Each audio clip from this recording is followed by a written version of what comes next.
What if I told you that Donald Trump's bodyguards today operate at a level even world leaders didn't require a decade ago, a security machine rebuilt from the ground up after multiple assassination attempts, foreign espionage probes, and one rooftop gunman who came within inches of changing history? And if you watch until the end, you'll see the exact new technology the Secret Service deployed that has never been shown publicly before. Before the presidency, Trump's early security world. Before Donald Trump ever stepped inside the Oval Office, his security world looked nothing like the fortified spectacle surrounding him today. In the 1990s and early 2000s, Trump moved through New York as a billionaire businessman whose biggest risks came from aggressive paparazzi, business rivals, and the occasional protester outside Trump Tower, a building worth more than $400 million at the time. His protection, while present, was closer to a private executive detail than anything resembling presidential security. At the center of that world was Keith Schiller, a former NNPD officer who would become one of the most recognizable bodyguards in America. Trump hired him because he wanted a protector who didn't just stand beside him but radiated strength, someone whose presence announced security before he ever spoke. Schiller's salary in those years reportedly hovered around $165,000 annually, placing him among the highest-paid personal security chiefs in New York. Yet the cost wasn't what mattered to Trump. What mattered was loyalty, precision, and a physical presence that made even aggressive paparazzi step back. Schiller delivered exactly that. For more than 15 years, he ran Trump's security with a mix of discipline and street-level awareness, overseeing everything from private elevator movements inside Trump Tower to the positioning of guards during the Apprentice tapings. Trump's travel schedule back then, private jets valued at over $30 million, luxury cars, and high-profile Atlantic City events required constant vigilance. But remarkably, not a single major security breach occurred during this period, a testament to how tightly Schiller controlled Trump's environment. What makes this era so fascinating is how small the operation truly was. No armored limousines with 20-centimeter composite plating, no intelligence teams scanning online threats, no federal agents coordinating rooftop surveillance. Trump traveled with a handful of trusted men who knew the layouts of every hotel ballroom, the escape routes of every casino corridor, and the blind spots outside every campaigner press line long before Trump ever became a candidate. And yet this modest, almost personal form of protection created the foundation for the massive militarized security machine that surrounds him today. Which part of Trump's early security world surprised you the most? Let me know your thoughts below. How US presidential security became a fortress. From the moment a man becomes president of the United States, something extraordinary happens. An invisible machine of protection locks into place, surrounding him with layers of security so advanced they resemble the operating system of a small nation. This transformation didn't appear overnight. It was engineered through more than a century of tragedy, innovation, and political pressure, each chapter forcing the country to build something stronger than what came before. In the early days of the Republic, presidents moved through the world almost like ordinary citizens. Crowds could walk directly up to them, shake their hands, even wander into the White House without an appointment. That innocence shattered after the assassination of William McKinley in 1901, when the government finally assigned the Secret Service to protect the commander-in-chief. But what began as a small team escorting a president through parades eventually evolved into a national security empire costing over $3 billion every year. By the time Donald Trump entered political life, this system had become a living organism, part intelligence network, part military unit, part digital shield. The Secret Service wasn't just watching the physical world anymore. It was scanning underground forums, encrypted messaging groups, drone flight paths, and social media patterns in real time. Threats weren't local, they came from anywhere on Earth. Congress amplified that power in 1965 with the Former President's Act, ensuring that Trump, whether rallying in Pennsylvania or staying at Mar-a-Lago, his $300 million estate in Palm Beach, moves with a permanent perimeter of tactical agents, encrypted communications, and high-grade surveillance equipment. His routines are never predictable. His plane routes are changed at the last minute, roads are shut down hours in advance, and swept with chemical sensors costing tens of thousands of dollars per unit. Every threat in modern history added another brick to this fortress. The attempt on Reagan, the Oklahoma City bombing, 9/11, cyber warfare, lone wolf shooters, and politically motivated violence. Each era forced the Secret Service to upgrade, adapt, and expand. Today, protecting a US president is no longer just a matter of standing nearby. It requires digital teams, tracking thousands of data points per second, coordinated defense systems, armored fleets, and instant response and counter snipers. The result is the world Donald Trump moves through now. A world where danger is measured, predicted, intercepted, and neutralized before he ever steps onto a stage. Inside Trump's security detail, the Presidential Protective Division. The moment Donald Trump steps into a public venue, whether it's a rally, a courtroom, or the marble lobby of one of his buildings worth over $400 million, the Presidential Protective Division shifts into a formation that looks less like security and more like choreography. Every movement has been rehearsed, every angle has been calculated, every second has been accounted for. At the center of this operation are the PPD agents, each one trained for a single objective: reduce the president's vulnerability to zero. They don't walk beside Trump, they orbit him. A minimum of 5 agents form the inner ring, their positions rotating subtly to keep every direction covered. If a threat emerges, the closest agent becomes the shield, another becomes the extractor, and the rest begin the evacuation sequence. The entire maneuver takes less than a heartbeat. But the real work begins long before Trump arrives. Hours earlier, advanced teams sweep the environment in layers. Rooftops are scanned with long-range optics, parking structures are searched floor by floor, access roads are mapped for choke points. Even nearby office windows are checked. Agents note which ones open, which ones lock, and which overlook the path Trump will take. Every exit is timed. Every blind corner is removed from the equation. Inside the venue, nothing is left to chance. The PPD coordinates with local police, state troopers, and sometimes SWAT units to create a perimeter that expands far beyond the building. Officers manage the crowds, barricades are placed for psychological control, snipers are positioned on elevated platforms, their scopes zeroed to the exact distance of the stage. And behind all of that, an unseen intelligence layer watches the digital world. Specialized analysts sift through online posts, encrypted chats, travel records, and social media spikes in real time. Algorithms flag any individual whose behavior shifts toward threat patterns. Human analysts then verify whether the digital noise represents a real danger. A single suspicious search history, a sudden travel route, or a coordinated hashtag spike can trigger an escalation.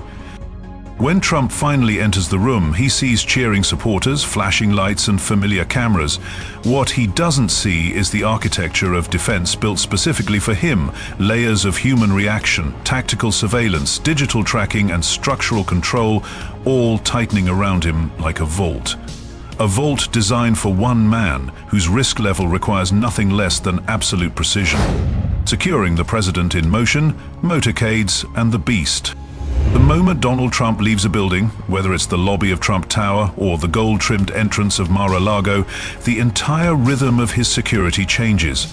Standing still is one thing. Moving through open streets surrounded by unpredictable crowds and elevated vantage points is another universe entirely. And it is inside this universe that the presidential motorcade becomes a moving fortress. At the center of it all sits the Beast, a limousine so heavily engineered it blurs the line between vehicle and military hardware. Its doors weigh as much as those on a Boeing jet. The sealed cabin keeps out chemical agents. The windows are multi-layer composites thick enough to stop high-caliber rounds. Even its tires are reinforced, run-flot systems designed to continue driving after being punctured or blown out. Each of these features is custom-built, contributing to a vehicle commonly estimated at over $1.5 million per unit. But the true brilliance is the deception built into the motorcade. There is not just one Beast, there are two. Both limousines are identical down to the smallest external detail. Throughout the journey, they switch positions without warning, weaving through the formation so that no potential attacker can identify the real target. One moment the lead limo is the decoy, seconds later it falls back into the middle, hidden behind armored SUVs and counter-assault teams. From the outside, the motorcade looks like a coordinated parade of flashing lights, roaring engines, and police sirens. Inside the operation, it is a layered algorithm of movement. Motorcycle officers surge ahead to block intersections. Local police departments receive the route only minutes before the motorcade departs, preventing leaks. SWAT teams are staged along the way. Snipers take temporary positions on overpasses, scanning ahead as the convoy races past. Even the roads themselves are manipulated. Signal lights are manually overridden. Traffic is diverted blocks away. In some cities, manholes are welded shut to prevent explosives from being placed underneath the route. Every balcony, parking structure, rooftop and pedestrian walkway facing the motorcade is inspected, sometimes hours earlier, sometimes only moments before Trump passes by. And while the streets take on a choreography of sirens and closed lanes, an unseen intelligence network follows the motorcade's digital shadow. Analysts track sudden geolocation pings, unusual device clustering, and any online posts mentioning the president's route. A single flagged signal can trigger an immediate route change, forcing the entire convoy to pivot in seconds. To an outsider, it looks excessive. To the people inside the operation, it is simply the price of moving a president whose presence commands danger, attention, and a security architecture unlike anything else on American roads. Air Force One, Trump's flying command fortress. The sky becomes an entirely different battlefield the second Donald Trump steps toward the staircase leading to Air Force One. What looks like an ordinary presidential aircraft on the outside is, in reality, a multi-hundred-million-dollar flying stronghold, engineered for a single purpose: keeping the president alive even in the worst crisis imaginable. Its power begins with the frame of a Boeing 747-200B, but almost nothing about it remains standard. Every cable inside the jet has been replaced with reinforced nuclear shielded wiring that stretches more than 200 miles throughout the aircraft. That upgrade alone costs tens of millions of dollars and ensures the jet can take a nuclear electromagnetic pulse without losing communications. Deep inside the cabin, secure rooms operate like airborne war headquarters, using encrypted communication systems valued at several $1 million to maintain instant contact with the Pentagon and global allies. These spaces are sealed against eavesdropping and designed to keep Trump's voice and data protected from foreign intelligence even at 40,000 feet. The defensive systems elevate the aircraft far beyond any commercial plane. Air Force One can eject infrared flares to confuse heat-searching missiles, and its electronic countermeasure suite can blind hostile radar attempting to lock onto the aircraft. These protections, along with armor reinforcement added under the exterior skin, convert the plane into a fortress that can withstand attacks that would down nearly any other jet. Operationally, Air Force One functions like a chess strategy always played 2 moves ahead. 2 identical aircraft are maintained around the clock, each costing hundreds of millions to build and millions more every year to keep in readiness. Whichever one Trump boards becomes Air Force One, while the second shadows the mission as backup, ready to launch instantly if needed. This redundancy eliminates any single point of failure. Escorting fighter jets, often valued around $100 million each, form an aerial shield during high-risk travel. And what viewers rarely see is the C-141 Starlifter cargo aircraft that takes off first, carrying a rolling security fleet. The Beast limousine that costs well over $1 million, armored SUVs, communication vehicles, and portable defensive systems. The result is an airborne ecosystem built with only one acceptable outcome, ensuring that the President of the United States remains protected, connected, and fully operational, no matter what threat rises beneath the clouds. Assassination attempts and security failures. Not every critical threat arrives with warning signs, and the July 2024 assassination attempt proved that in the most dramatic way possible. It happened at a rally bathed in sunlight, where thousands filled an open-air venue expecting a routine speech. But far beyond the applause and cameras stood a single rooftop nearly 500 feet away, a vantage point that should have been locked down. Instead, it became the staging ground for Thomas Matthew Crooks, armed with an AR-15 style rifle and backed by explosive materials found later in his car, items dangerous enough to justify a multi-million-dollar emergency response. What shocked investigators wasn't just how crooks reached that position, but how a security coordination failure allowed him to remain there unnoticed. Local officers had interacted with him earlier that day, yet the exact rooftop never made it into the Secret Service's pre-imment threat map. That breakdown created a blind zone in a system engineered to operate with military precision. By the time he raised the rifle, the opportunity window had already opened. When shots cracked through the air, counter-snipers reacted instantly, but milliseconds had already determined the outcome. Trump survived because of something almost too small to believe, a subtle turn of his head at the exact moment a bullet tore toward the stage. Those inches became the difference between a grazed ear and an irreversible national shock. The replay footage, slowed down frame by frame, shows the bullet's impact trajectory shifting by what analysts estimate to be less than 2 inches. In the aftermath, the investigation exposed vulnerabilities that demanded immediate repair. The Secret Service commissioned upgrades that cost several $1 million, reinforcing rooftop surveillance, widening sniper perimeters, and integrating AI-assisted threat scans capable of analyzing structural vantage points long before a motorcade arrives. Tactical teams added new detection gear, including thermal optics and long-range acoustic sensors, tools priced in the hundreds of thousands of dollars but essential for closing surveillance gaps. Digital intelligence became another priority. Analysts began tracking online behavior across encrypted platforms, mapping threat patterns and monitoring profiles flagged for extremist rhetoric. The objective was simple but critical: prevent another lone actor from slipping through the cracks. The July incident ultimately reshaped Trump's entire protection philosophy. Every rally, every airport arrival, every golf course visit is now treated as a potential high-risk theater. Every balcony, every window, every rooftop is evaluated as if it could conceal a shooter, because one already did.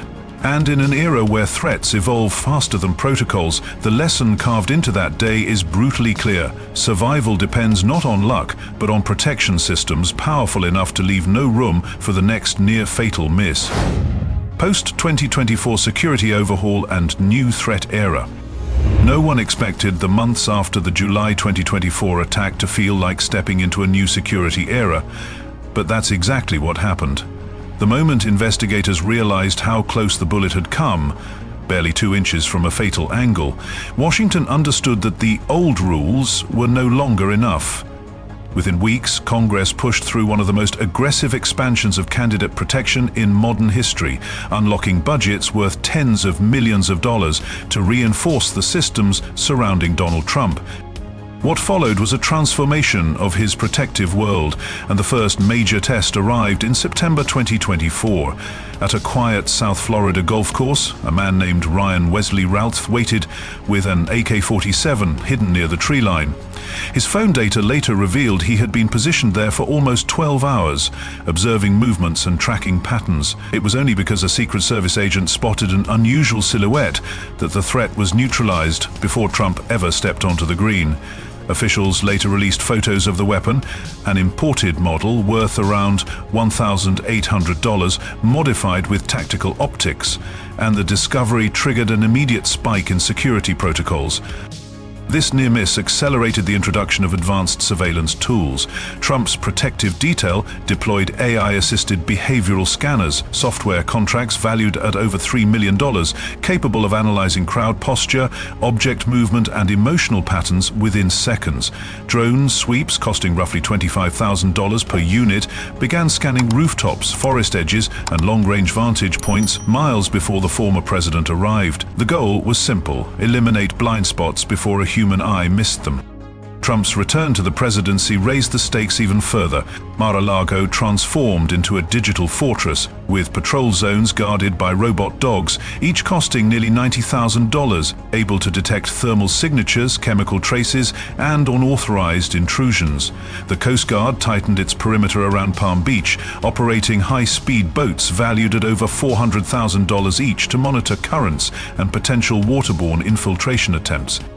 But behind the reinforced glass and armored motorcades, another challenge simmered: morale. After months of non-stop threats, high-pressure rallies, and intelligence chatter about foreign espionage targeting Trump's communications, agents described exhaustion spreading through the ranks. Classified briefings hinted that hostile actors were testing cybersecurity barriers, forcing the Secret Service to rotate encrypted communication methods weekly. And while many of the new protocols remain classified, one reality is clear: Trump's protection system is no longer just a defensive shield, it's a constantly evolving machine, built to anticipate attacks before they form. If you've been watching closely, tell me in the comments, which upgrade shocked you the most, and which one do you think still isn't enough? For all the chaos, upgrades and near misses, one thing is now clear: Donald Trump may be the most heavily protected human being on American soil, surrounded by a defensive network that stretches from robot dogs on the ground to fighter jets in the sky. And this is only the beginning. His security is evolving so fast that entire new protocols are already being written for the next election cycle. If you want a part 2 breaking down the classified tactics the Secret Service is rumored to adopt next, make sure to like this video, subscribe to the channel and stay tuned, because the story is far from over.